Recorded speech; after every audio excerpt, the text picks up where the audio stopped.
आज हम बात कर रहे हैं यूरोपीय संघ यानी ईयू के उन नए प्रतिबंधों की जो रूस पर लगाए गए हैं। जी कहा जा रहा है कि ये अब तक के सबसे कड़े प्रतिबंध हैं। हाँ, बिल्कुल। फरवरी 2022 में जब से यूक्रेन पर हमला हुआ है तब से सिलसिला तो चल ही रहा है, पर ये वाला जो पैकेज है ये वाकई काफी गंभीर माना जा रहा है।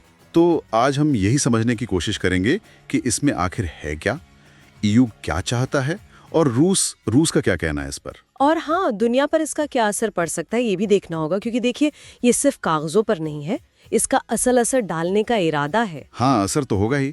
तो क्या है इस पैकेज में, किन चीजों पर फोकस है? इसमें मुख्य रूप से रूस की अर्थव्यवस्था के जो बड़े सेक्टर्स हैं ना, जैसे कि ऊर्जा हो गया, बैंकिंग है, रक्षा क्षेत्र है, उन पर सीधी चोट करने की कोशिश है। अच्छा, ऊर्जा बैंकिंग तो ठीक है, ये पहले भी सुना है।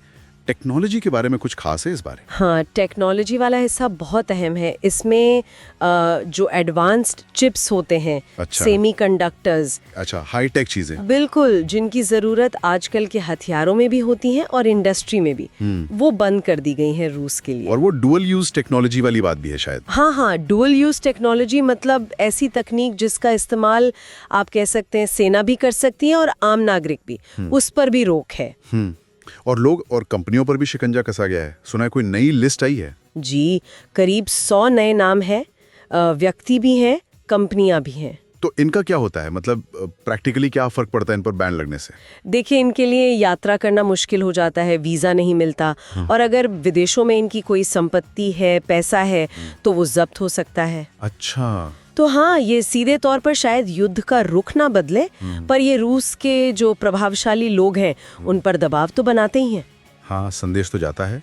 और तेल गैस का क्या, उस पर भी कुछ नया है? जी, तेल और गैस के व्यापार पर नियम और सख्त किए गए हैं।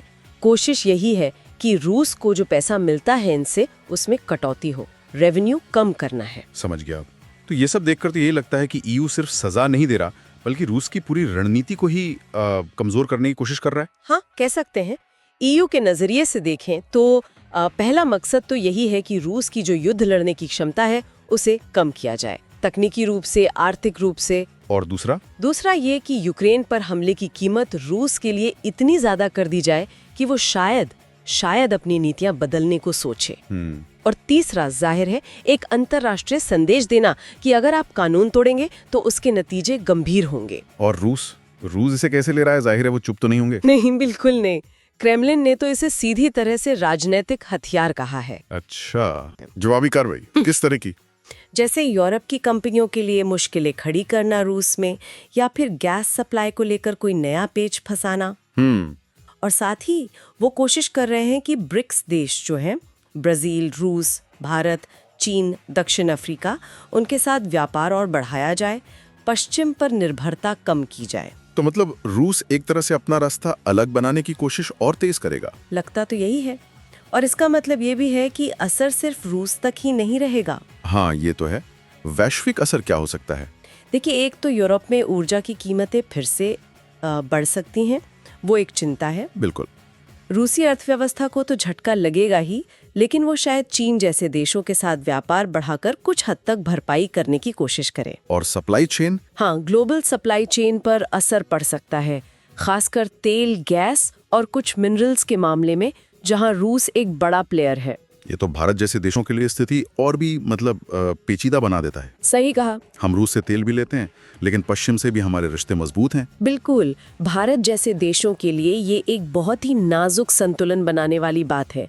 एक तरफ ऊर्जा सुरक्षा और रक्षा संबंध है रूस के साथ, और दूसरी तरफ पश्चिम के साथ व्यापार, टेक्नोलॉजी। जी, तो यहाँ बहुत ही क्या कहते हैं, सधी हुई रणनीति की जरूरत पड़ेगी। हर कदम सोच समझ कर उठाना होगा। तो कुल मिला के ईयू ने ये बड़ा कदम उठाया है, अब तक का सबसे कड़ा प्रतिबंध पैकेज। मकसद साफ है, रूस की युद्ध क्षमता को चोट पहुंचाना। हाँ, और ये इसलिए भी अहम है क्योंकि ये सिर्फ सतही नहीं है, बल्कि गहरे और व्यापक है। पर अब सवाल यही है, हाँ, सबसे बड़ा सवाल, क्या ये प्रतिबंध वाकई रूस को रोक पाएंगे? क्या वो अपनी नीतियां बदलेंगे, या फिर दुनिया और ज्यादा खेमों में बढ़ जाएगी? नतीजे क्या होंगे, ये तो देखिए आने वाला वक्त ही बताएगा।